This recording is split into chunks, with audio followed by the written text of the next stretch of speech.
Welcome to the Mustang Message, the official podcast of the Dallas Center Grimes Community School District.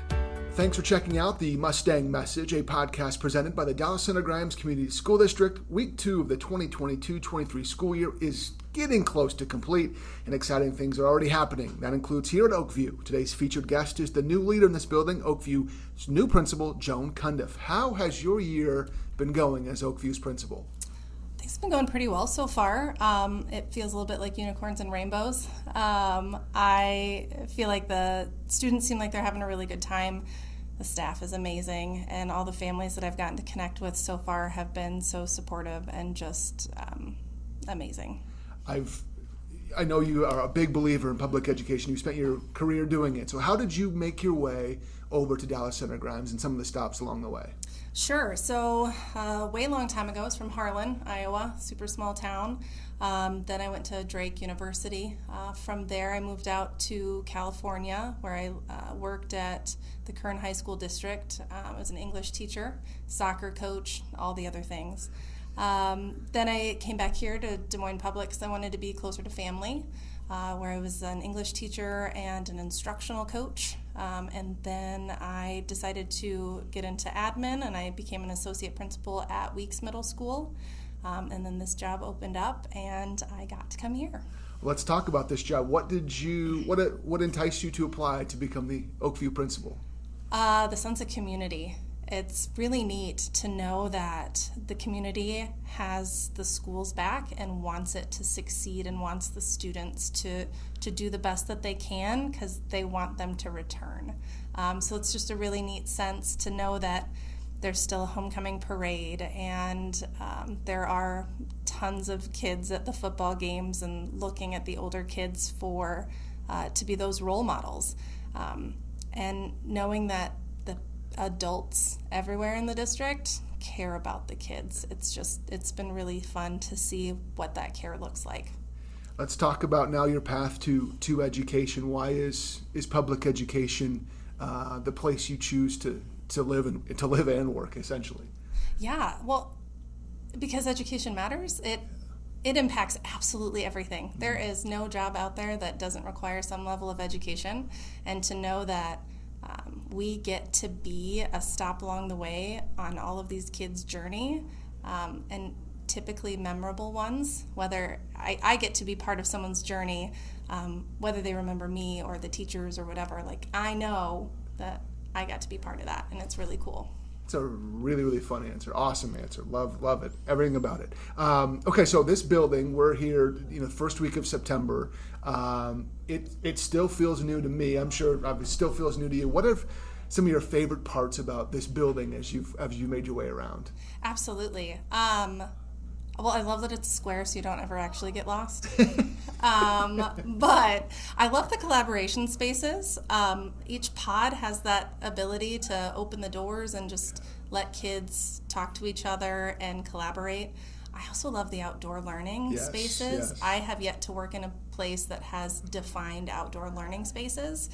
And that is so neat to be able to utilize those in a myriad of ways, really.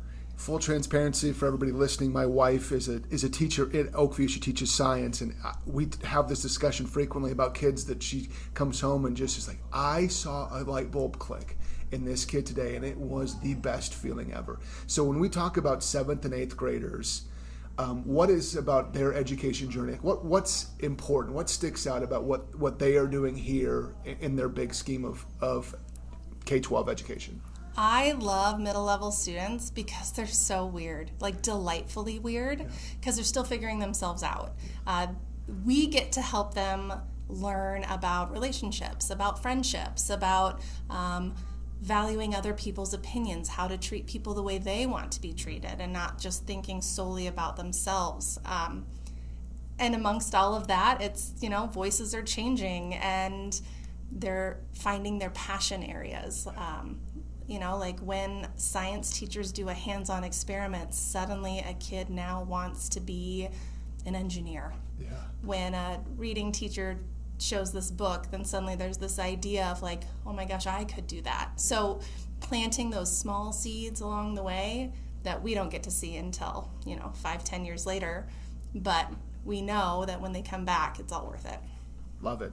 So let's talk about kind of the community's view of Oakview. A lot of people are kind of just getting to know this building, getting to know you, the teachers here. What do you want the community to know about Oakview, the staff, the curriculum, and life in this building? Yeah, I think that the staff is amazing here. And if people in the community don't know who the teachers are yet, I invite them to learn more. Stop by, see us, introduce yourselves. Because the staff is probably the best I've worked with yet.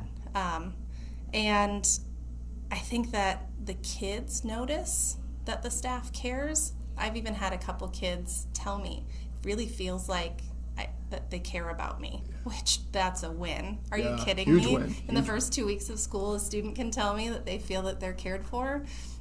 That's a building I want to be in and stay in and continue to grow in. We had this conversation in our house last night as we finished the first full week of the year and all of the things that come with the new year. So let's pretend now we're at the end of the year and you and I are having a discussion in May. And I ask you the best thing that happened at Oakview during the 2022-23 school year is or was. What do you hope that answer is? That strong relationships were built throughout the building. I want to be able to say that I see connections that have happened between students, between staff, and between staff and students. I know we're looking to build clubs because we haven't had that yet, and that's another avenue and way for students to connect and learn from each other and from adults differently. So yeah, relationships, and then secondary, hopefully some clubs too. Well, thank you. I appreciate you making time as you get to know this building in your first full couple of weeks as principal. It's been great. Thank you, Joan. Thank you. Thank you for listening to the Mustang Message, the official podcast of the Dallas Center Grimes Community School District, and our special guest today, Joan Cundiff, the principal at Oakview. Thanks for listening to the Mustang Message, a podcast powered by the Dallas Center Grimes Community School District.